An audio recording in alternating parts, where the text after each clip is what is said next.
นี้เขากำลังแห่พระไตรปิฎกเข้าสู่โบสถ์พุทธคยา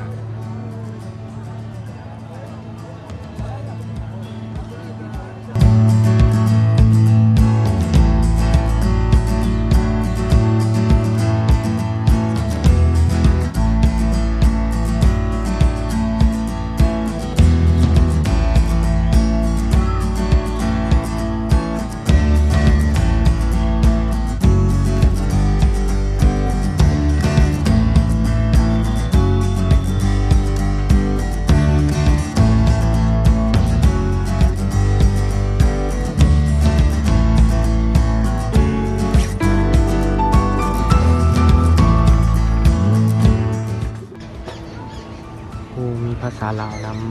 ำภาษาไทยก็มีหลากหลายภาษาเนาะอันนี้มันกุบโพม่วนนี่เป็นสถานที่ทำอิฐที่พระพุทธเจ้าได้คล้ายๆปฐมนิเทศอย่างสักอย่างบุฮู้คือกันว่าคำศัพท์ก็จะมาอย่างฮู้ได้ว่าคล้ายๆแบบสวดมนต์เป็นทางทำอิฐนั่นก็คือบทพระธรรมจักรเนาะ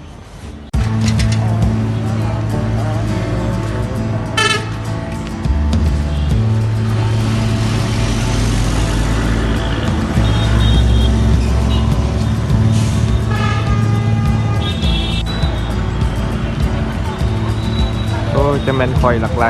เสียงแก่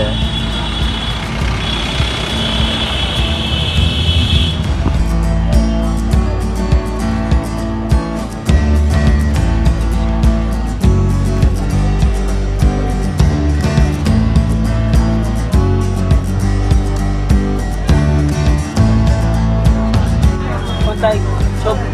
อันนี้คนลาวอ่ะเป็นคนลาว